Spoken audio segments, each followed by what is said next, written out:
धर्मनिरपेक्ष स्वातंत्र्याचा पुरस्कार करायचा असेल तर काही अनिष्ट परंपरांना रिटायर करावे लागेल, असे मत ज्येष्ठ सामाजिक कार्यकर्ते बाबा आढाव यांनी व्यक्त केले। उपमुख्यमंत्री अजित पवार यांच्या हस्ते ज्येष्ठ सामाजिक कार्यकर्ते डॉक्टर बाबा आढाव यांना ज्येष्ठ विचारवंत प्राध्यापक राम शेवाळकर आधारवड पुरस्कार प्रदान करण्यात आला। शाल, श्रीफळ आणि 1 लाख रुपये असे या पुरस्काराचे स्वरूप आहे। सत्काराला उत्तर देताना डॉक्टर आढाव म्हणाले, आपण गुन्हेगारांना संरक्षण देतो, पण सभ्य माणसाला जगता येणे अवघड झाले आहे। सगळ्यांनाच निवृत्तीवेतन मिळाले पाहिजे या मागणीसाठी दिल्लीला जंतर मंतर येथे 7 ते 12 मे या काळात आंदोलन करणार आहे। शेवाळकर हे माझे स्नेही होते, मात्र त्यांच्या आणि माझ्या विचारात फरक होता, त्यामुळे पुरस्कार मी स्वीकारला तरी धनादेश परत देत असल्याचे त्यांनी जाहीर केले। त्यांनी दिलेला चेक सामाजिक कृतज्ञता निधीला देत असल्याचे शेवाळकर प्रतिष्ठानचे अध्यक्ष गिरीश गांधी यांनीही जाहीर केले। अजित पवार म्हणाले, जवळजवळ 3 वर्ष विधिमंडळात अंधश्रद्धा बिल पास होत नाही याचा कुठेतरी विचार करायची वेळ आली आहे।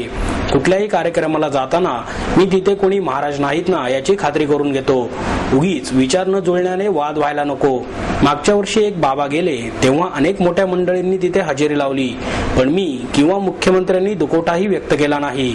असल्या अंगठी घड्याळे काढून देणाऱ्या महाराज बाबांवर आमचा विश्वास नाही। तरुण पिढीनेही आता याचा विचार करायला हवा। अध्यक्षस्थानावरून बोलताना शिवशाहीर बाबासाहेब पुरंदरे म्हणाले, डॉक्टर बाबा आढाव हा गोरगरिबांवर प्रेम करणारा, त्यांना 2 घास मिळावेत म्हणून प्रयत्न करणारा माणूस आहे, असे गौरव उद्गारही त्यांनी यावेळी काढले। राम शेवाळकर आधारवड पुरस्कार यंदा ज्येष्ठ सामाजिक नेते आणि परिवर्तनवादी नेते ज्याचा उल्लेख उल्हासदादांनी केला, डॉक्टर बाबा आढाव साहेबांना प्रदान करण्यात येतोय। हा खरोखरीच महाराष्ट्रामध्ये जे श्रमजीवी आणि कष्टकरी समाजाचा हा सन्मान आहे असं मला स्वतःला वाटतं। कारण मी आधीच जवळपास 20-25 वर्ष समाजकारण राजकारण करतो। माझी सुरुवात ह्या बारामतीच्या आणि पुण्याच्या परिसरातून झाली आणि त्यावेळेस समाजामध्ये एक चांगल्या भावनेने कुठलीही वेगळ्या प्रकारची अपेक्षा, स्वार्थ मनामध्ये न ठेवता काम करणाऱ्या फार कमी व्यक्ती आपल्याला बघायला मिळतात आणि त्याच्यामध्ये मी डॉक्टर बाबांचं एकंदरीत काम अतिशय जवळनं बघितलेलं आहे। राज्यातल्या परिवर्तनवादी चळवळीचा आज या निमित्तानं गौरव होतोय। महाराष्ट्रातल्या एका आधारवडाने दुसऱ्या आधारवडाच्या सामाजिक कार्याला दिलेली ही मनापासूनची दाद आहे असं मला वाटतं। पंडितजींनी पण आता बोलत असताना आपल्या सर्वांच्या साक्षी मला वाटतं रामदास मोटकसाहेब उल्हासदादांना माहिती एक बिल आमच्या सभागृहामध्ये इतके वर्ष प्रलंबित पडलेलं आहे अंधश्रद्धा निर्मूलनाचं आणि सतत पृथ्वीराज चव्हाण साहेब पण त्या ठिकाणी त्यांची पण इच्छा ते पण अशाच मताचे आहे आणि मी पण अशाच मताचा आहे। पहिल्यांदा महाराष्ट्रामध्ये घडलं एक मोठी व्यक्ती, ठीक आहे ते कशा पद्धतीचे होते ज्याचा त्याचा प्रश्न आहे, परंतु एक साईबाबा म्हणून ओळखले जायचे।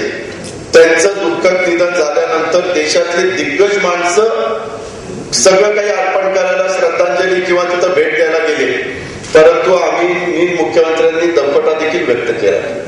गोड साईबाबा कुठनं काय काढायचं आणि कुठनं सोन्याची साखळी निघायची। मी माझ्या मंत्रिमंडळातल्या काही सहकारी मित्रांना हिरवा काळा दिसला की म्हणायचं हा साई भक्त दिसतोय।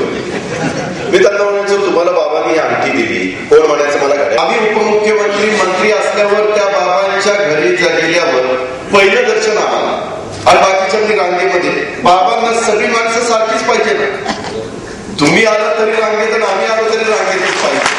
त्याची विचारली तर मला काही जण सांगायचे जाऊ दे तुम्हाला पटत नाही ना तुम्ही बोलू नका, पण त्यांच्याबद्दल असं काही सांगू नका। ते म्हणतात तुझं तुला नका सांगायचं तात्पर्य की नवीन पिढींना देखील ह्या सगळ्या गोष्टीचा विचार केला पाहिजे।